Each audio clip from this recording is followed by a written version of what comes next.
Hello, welcome. My name is Jim James and I'm the host for Speak PR.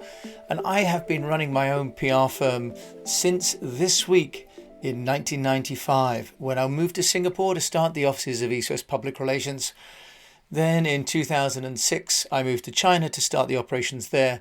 And along the way, I've had a number of other companies that have included importing Morgan sports cars to China, Wake drinks to China, and starting the British Business Awards in China. So I have both worked with over 500 clients on getting them noticed, but I've also used public relations to get my own businesses started and noticed.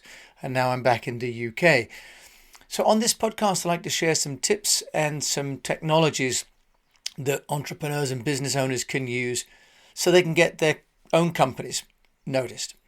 Now, today I've been working on the press release because 25 years is a Jubilee anniversary, and that's one not to be squandered from a PR point of view.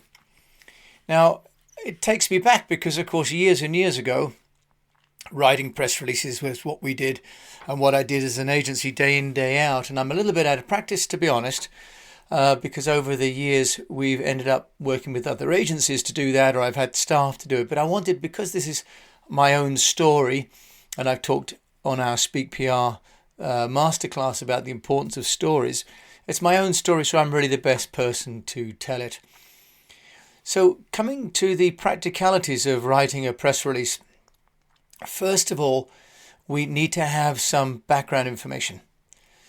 As we all know, the media get lots and lots of press releases every day, and what they're looking for is something special, something that's going to resonate with their readers, something that's going to make their own publication seem a cut above the others.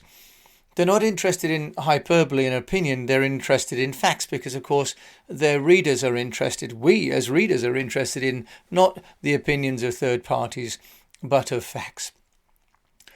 When I write the press release for EASTWEST PR, I use the headline planner tool to see about the quality of my headline. And in the end, I managed to get up to a score of 66 on the headline planner, with PR is even more essential now than ever before.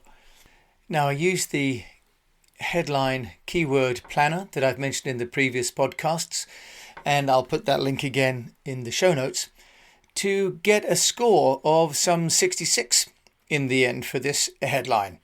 And the headline that I needed to come up with in the end was that now more than ever, EASTWEST PR is absolutely imperative. I apparently had enough power words in there and enough intrigue to get myself above the 40 to 50, which I was getting when I said EASTWEST Public Relations hits 25-year anniversary. So my subtitle then is referencing the need and the fact that I've got 25 years of success in Asia. Now, the founder, Jim James, doesn't open offices in the UK. Because what I'm doing here is I'm trying to create a little bit of intrigue, and I'm referencing the fact that I'm working with a new business model where everybody now is a freelance contractor and that I no longer have the fixed infrastructure. So the headline needs to be something that is attention-seeking for the readers and for the SEO bots, but also that's still relevant. And this is, of course, part of the art or the magic of the writing. The next part then is the writing of the press release itself, which isn't exactly as easy as it might seem. By and large, a press release shouldn't be more than about 700 words. So about one side, single-spaced. In the opening paragraph, as we learnt at school, it should really explain the entire story so that whoever reads it in their email or on their phone can understand the entirety of it. We put a date and a location. I'm putting the 17th of June. I'm putting Singapore and Bath on the headline because I'm going to release it in two different locations. And because the 19th is the actual anniversary, I'm going to send it out just 2 days beforehand so that if anyone's interested in an interview or a story with me, then we've got enough time. The second paragraph is often called the stand first. And the stand first because that really is like the meat and potatoes of the story or the press release that you're sending. In that then is the reason why you're sending out your press release. So in my case, I have the opening paragraph, then the stand first, and then a third paragraph to get a little bit more detail. And then in the fourth one, I have a quote from me, which is then articulating why I've come back to the UK, what opportunities I see, and briefly why I think this is newsworthy. Often then the next paragraph will go on, if you have a partnership, to introduce more details. And the fifth paragraph would be a quote from your partner or a customer, for example. The sixth and the seventh would give some industry context. So what is the nature of this industry? What's the size? What's the growth? Some statistics that make the story resonate, but also give the journalist who may not understand your industry a sense of why this is important to people other than you. So then at the end of the final paragraph, which might tie up and give a conclusion to your press release, then we put the media contacts. Normally you just have the agency, for example, or you put your own contact details, or you can put both contact details.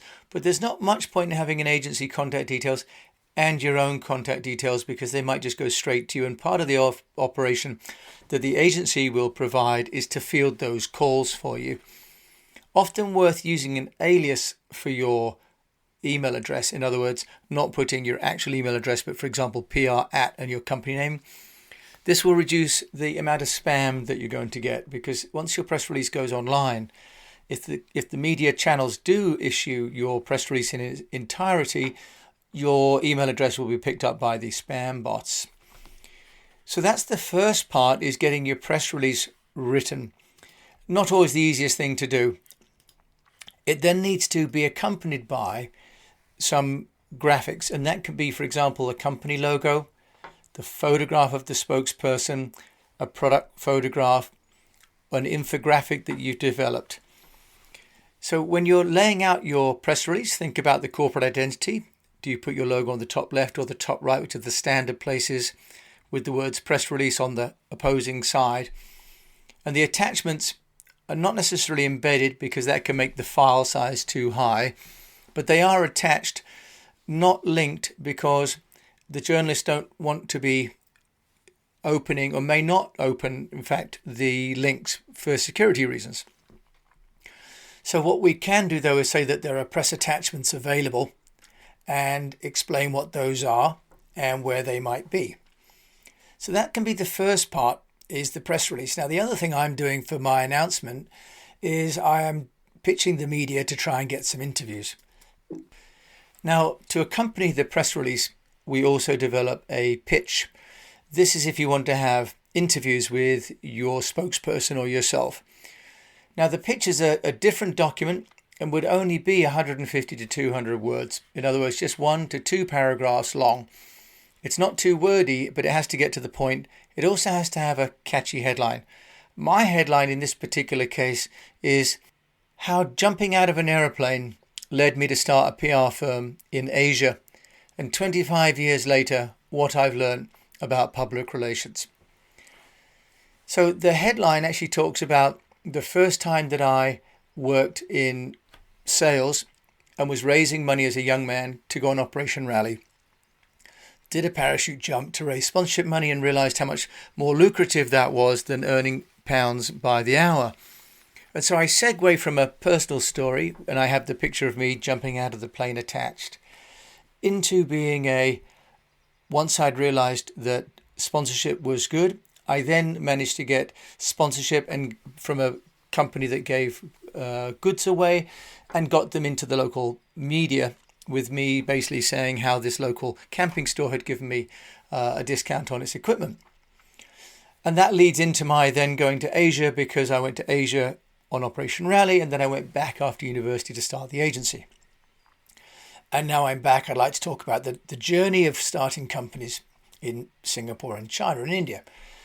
So you can see there's a narrative. All of this is contained in that 150 words. And in there I say, and here are the 3 angles of the story. One is as an entrepreneur. The second is about public relations, and the third is about Asia. So I tie those together by saying entrepreneurs will be interested in this story, other agency owners will be interested in this story, and businesses in Britain will be interested in this story because Asia represents a great opportunity, and I'm available on Zoom, on Skype, by phone or by email to talk with that media. So it's important then to have your two documents together, and again with my pitch I have the photographs ready to go. Then it's about distribution. Now press releases you can tee up and get ready, and on these different services, and I'm going to list some for you here, on these different services you can select the free version or the paid, and you can also choose to add in scheduling and so on. So there are a few. For example, I was just trying today, issuewire.com will let you send out a press release for free, and then after that it's $21 per release. Now it seems mainly US outlets, so they say they've got 150 plus media outlets. Another one is prowly.com, and they're giving a free trial.